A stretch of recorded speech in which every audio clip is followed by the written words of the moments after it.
Hello students, તો last લેક્ચરની અંદર આપણે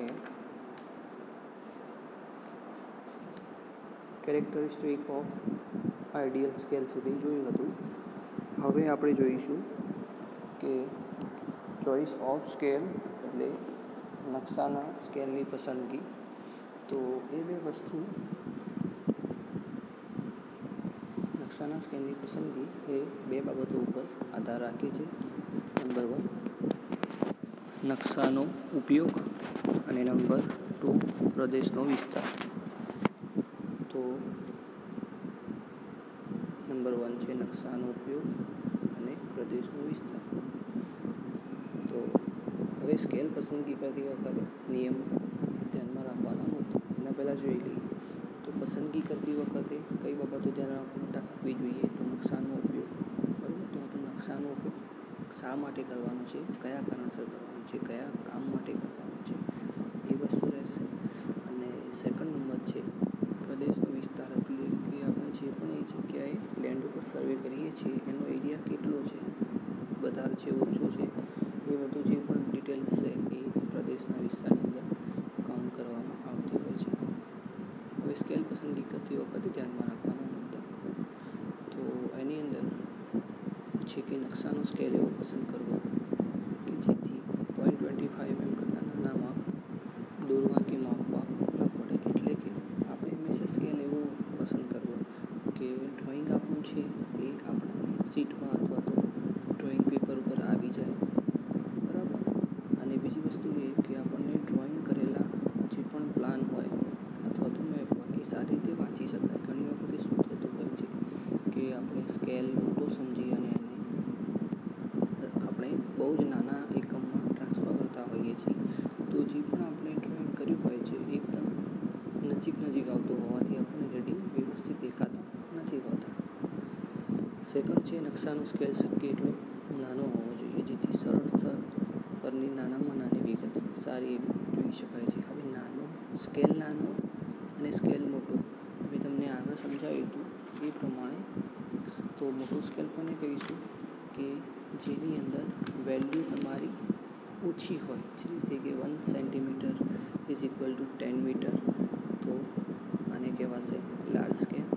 મીડિયમ સ્કેલ એટલે કે 1 સેન્ટીમીટર = 10 મીટર ટુ 100 મીટર, એને કહેવાશે મીડિયમ સ્કેલ. અને સ્મોલ સ્કેલને કહેવાશે 1 સેન્ટીમીટર = 100 મીટર. એટલે કે જે સ્કેલની અંદર વેલ્યુ વધારે આવરી લેવામાં આવતી હોય, જે સ્કેલની અંદર વધારે વેલ્યુ આવતી હોય તો એને આપણે શામાં કાઉન્ટ કરીશું? સ્મોલ સ્કેલની અંદર. એટલે કે 1 સેન્ટીમીટર = 100 મીટર્સ અથવા તો એનાથી વધારે, તો એને કહેવાશે સ્મોલ. અને 1 સેન્ટીમીટર અથવા તો એનાથી ઓછું માપ હોય, એટલે કે 1 સેન્ટીમીટર = 10 મીટર અથવા તો એનાથી ઓછું માપ હોય તો એને લાર્જ સ્કેલ કહીશું. હવે આપણે જોઈશું કે વિવિધ પ્રકારના જે પણ કામ હોય છે તો એના માટે સ્કેલ કેટલો લેવો અને એનો RF કેટલો થશે.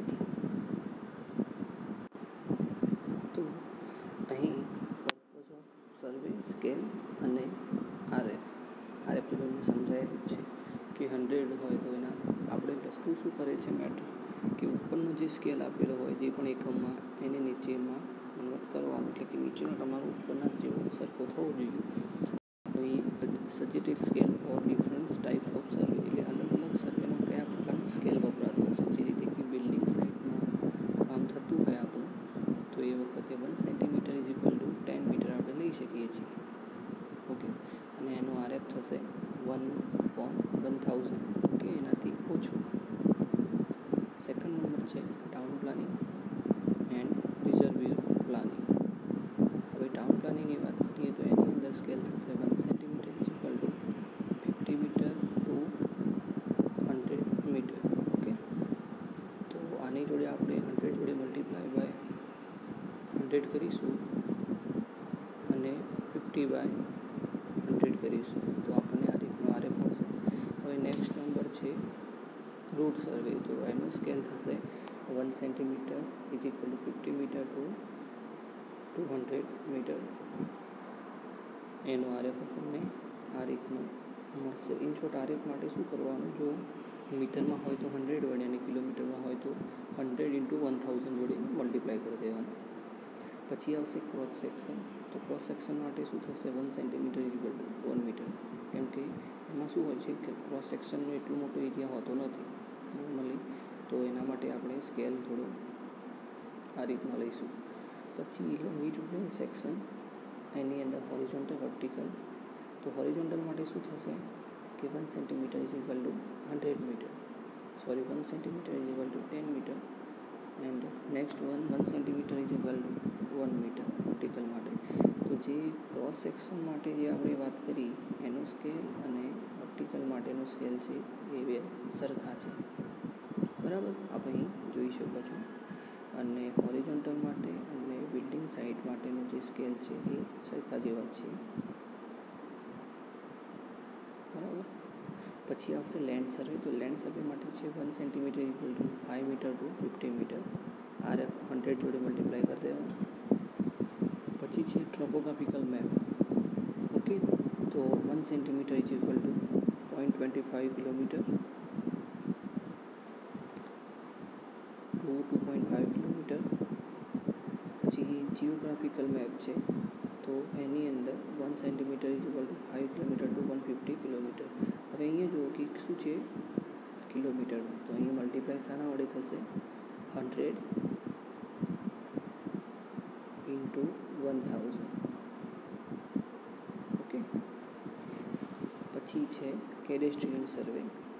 તો બાઉન્ડ્રી પહેલાં આપણે જોયું તે રીતે, તો 1 centimetre equal to 5 metre 2.5 kilometre, એનો આ રીતનો છે.